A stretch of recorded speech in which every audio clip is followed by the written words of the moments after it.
मुझे क्षमा कर दीजिए। चलो देर से ही सही, किंतु तुम्हें अपनी भूल का आभास तो हुआ। अब तो मेरे मार्ग से हट जाओ। मुझे क्षमा कर दीजिए, किंतु मैं आपको अभी भी भीतर जाने नहीं दे सकता। भागो! भागो!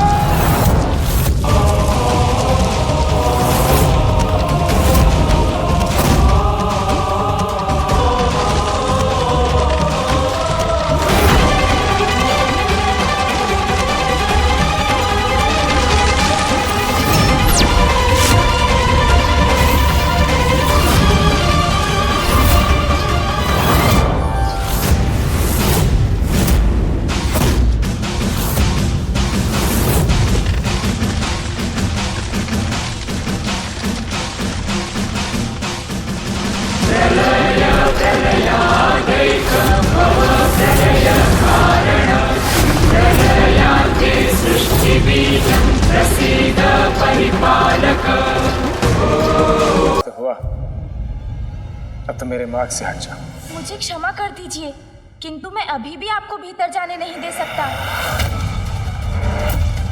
भागो!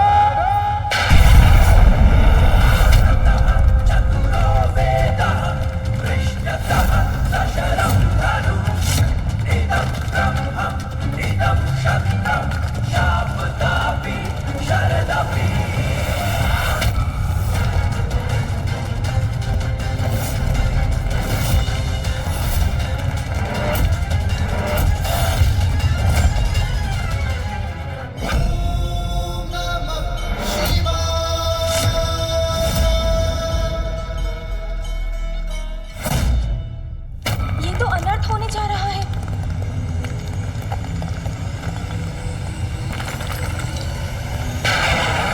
मैं इन्हें गिरने नहीं दूंगा।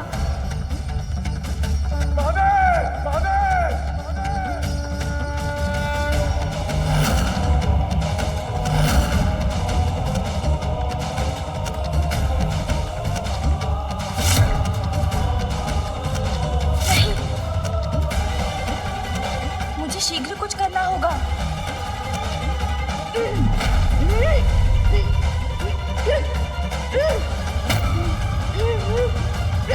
प्रभु!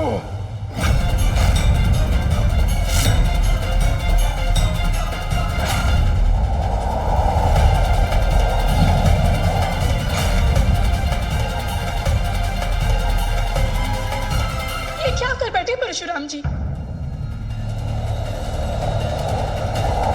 और तीव्र गति से जाना होगा। इन्हें खंडित नहीं होने दूंगा। इस अनर्थ को होने से रोकना होगा मुझे।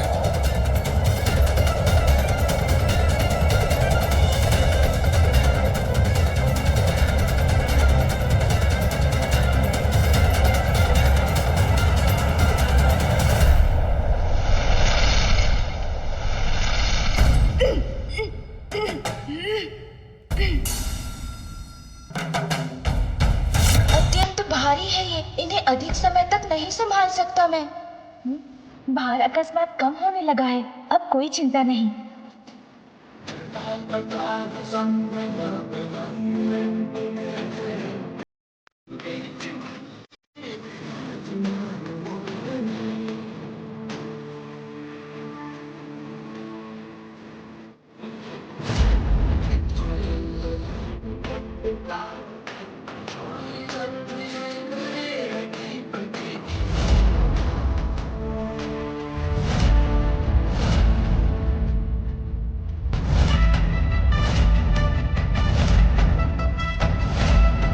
मेरा रोष से तुम पे था, किंतु ये उचित नहीं हुआ।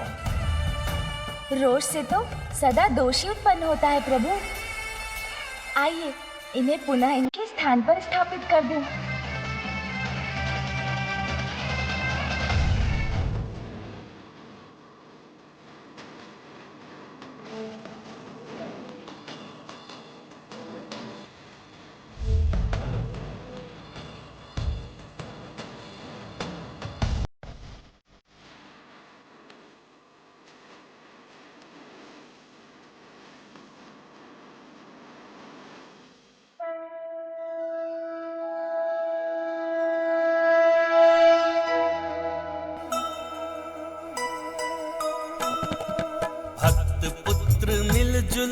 शिवलिंग संभाला।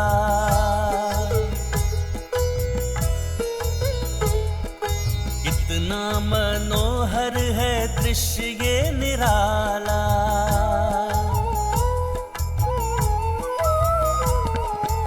स्थान उचित किए लिंग को स्थापिता। पूजा में बैठे शंकर भी मुदिता। नंदी व तोतला गण भावुक हो आए।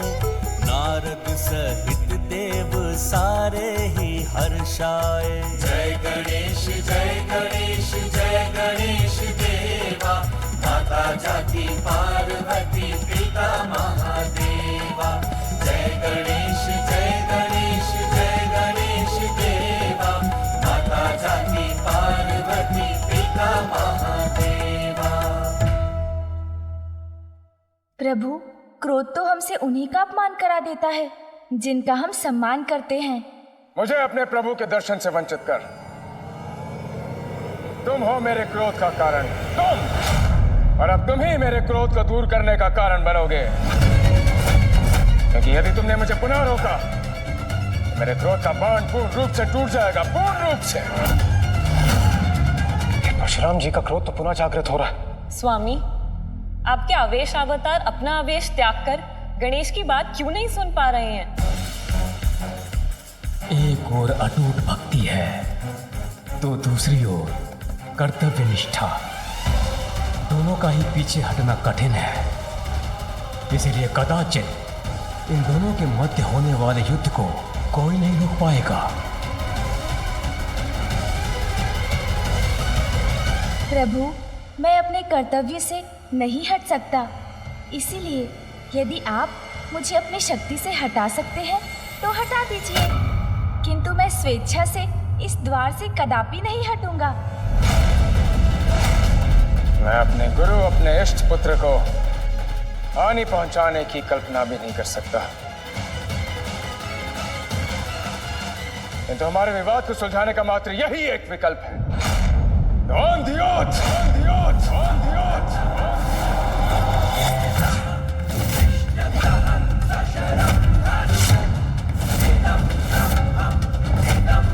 महादेव पुत्र गणेश, मैं तुम्हें चुनौती देता हूं। मुझसे मल युद्ध करने की चुनौती, युद्ध करने की चुनौती, युद्ध करने की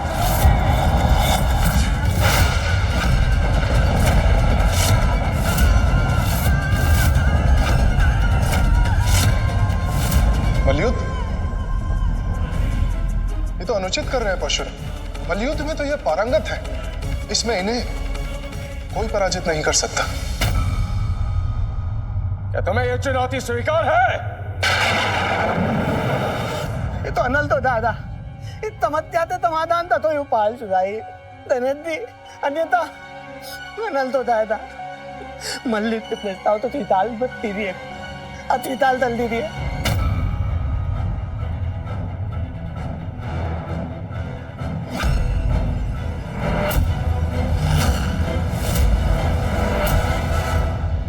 पुत्र गणेश, बालखिल ऋषि की पूजा शांतिपूर्वक संपन्न हो। कैलाश में होने वाले आवागमन से इनकी पूजा में कोई विघ्न न आए, इसका संपूर्ण दायित्व तुम्हें ही संभालना होगा।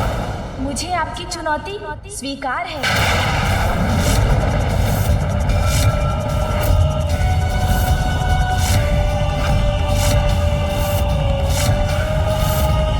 स्वयं अपने आप को इस विकट परिस्थिति में क्यों डाल लिया आपने गणेश जी? इस युद्ध में यदि आपने मुझे चित्त कर दिया तो मैं अपनी पराजय स्वीकार कर लूंगा और आप भीतर जाने के लिए मुक्त हो जाएंगे। उचित है। किंतु इस मल युद्ध का एक और नियम होगा। कैसा नियम? यदि ये युद्ध कैलाश में हुआ तो मेरे माता पिता की पूजा में व्यवधान उत्पन्न होगा और वो मैं नहीं चाहता। ठीक है, ये द्वंद्व युद्ध कैलाश के बाहर होगा।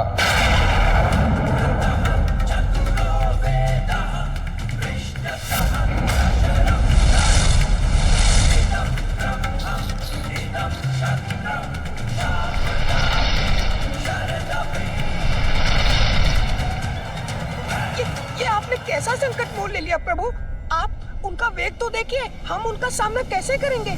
चिंता मत कीजिए मूषक जी, बल नहीं चतुराई, शक्ति नहीं बुद्धि, युद्ध में यही विजय दिलाती है। अच्छा, मैं आपके वेग से वहाँ नहीं आ सकता प्रभु, इसीलिए आपको थोड़ी प्रतीक्षा करनी होगी। मुझे गणेश जी को रोकना होगा, अन्यथा अनर्थ हो जाएगा। गणेश जी! चलिए मूषक जी। जी प्रभु। रुकिए प्रभु, रुक जाइए प्रभु, रुकिए। गणेश जी रुक जाइए। गणेश जी।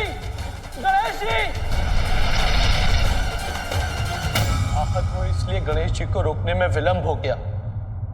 अब तो यही प्रार्थना है माता, महादेव आपकी पूजा शीघ्र संपन्न हो और आप दोनों स्वयं आकर इस युद्ध को रोकें।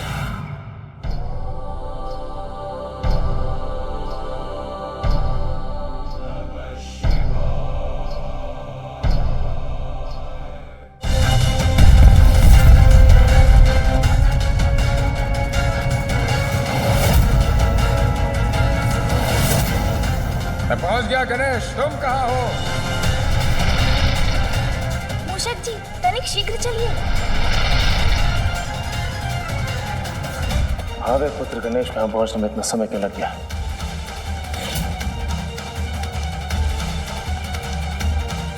मैं आ गया प्रभु।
परशुराम जी से ये विद्या सीखते हुए मुझे उनका सामना करना पड़ेगा।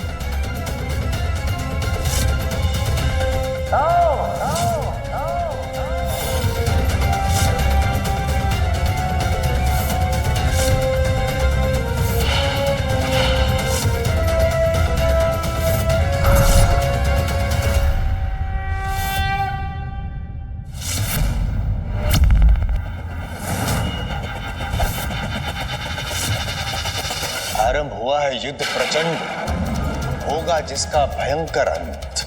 जिसकी भी हो जय, जो भी हो पराजित, किंतु अनर्थकारी होगा यह युद्ध, परिणाम जिसका होगा मात्रा हित।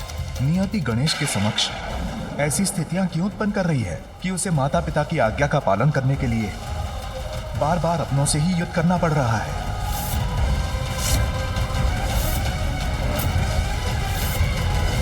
बालक हो तुम, और इसी कारणवश युद्ध का पहला दांव तुम्हें चलने की अनुमति देता हूं मैं।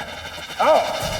प्रभु, मेरे पिता के परम भक्त हैं आप, प्रबल प्रतापी हैं, महाज्ञानी हैं, किंतु प्रभु जो अपनी इच्छाओं के वश में रहते हैं वो अपने क्रोध को वश में नहीं कर पाते।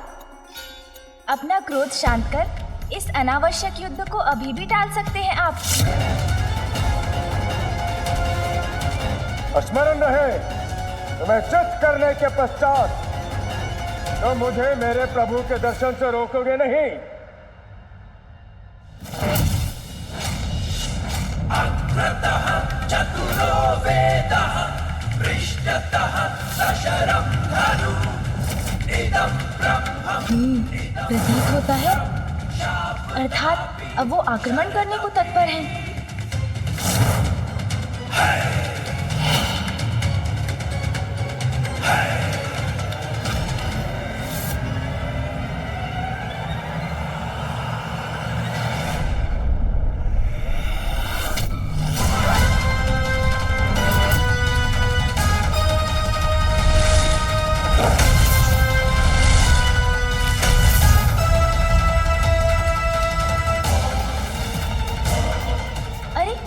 कहाँ चले गए परशुराम जी?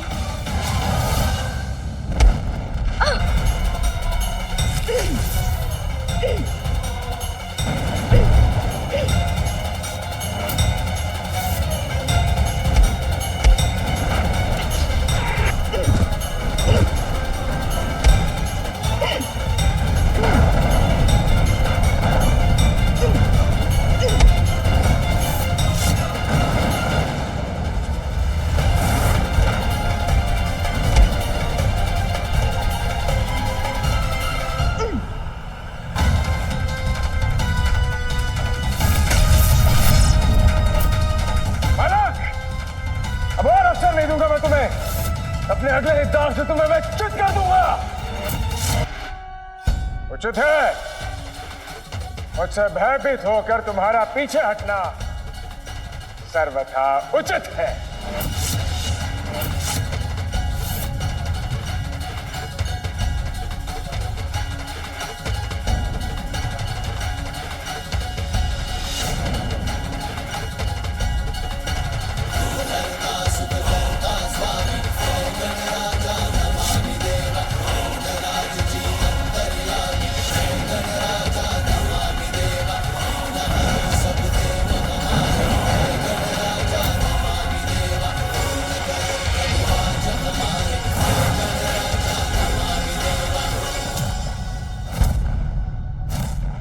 नारायण नारायण, अद्भुत अद्भुत है गणेश जी की दूरदर्शिता। ज्ञात था उन्हें कि ये ग्रह जो है वो परशुराम जी और उनके मध्य आकर विराम उत्पन्न करेगा युद्ध में।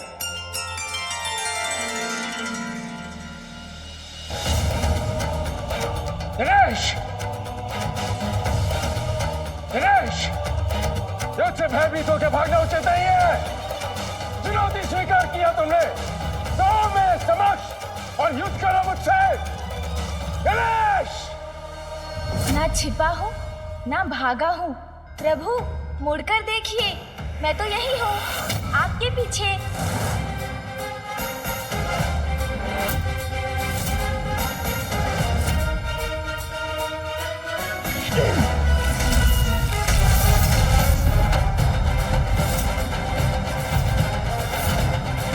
स्मरण है ना आपको प्रभु? युद्ध में विजय पाने के लिए आपको चित्त करना होगा मुझे। अब मैं तुमसे हनुमंती पवित्र मुद्रा में युद्ध करूंगा जिसमें खड़ग और ढाल का प्रयोग होता है। सावधान हो जाओ बालक। तो प्रभु की समान इस मुद्रा में मैं भी हाथ में खड़ग और ढाल लेकर उनसे युद्ध करूंगा।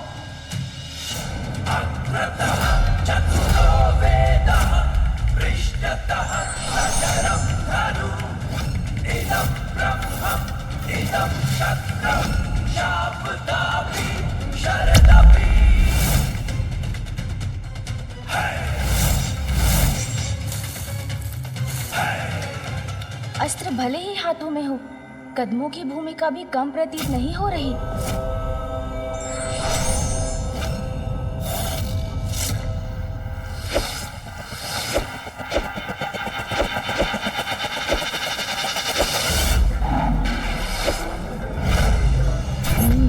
इसमें स्फूर्ति के साथ साथ शक्ति का भी प्रयोग करना पड़ेगा।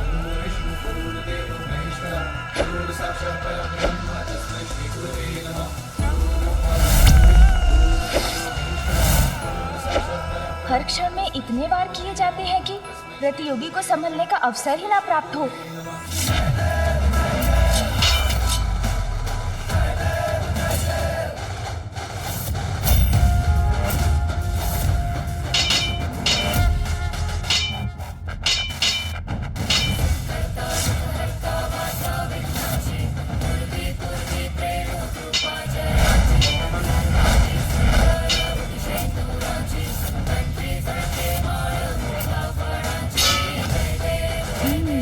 इस मुद्रा में घूमें और वार करें, प्रतियोगी को समझने का समय ही ना दें।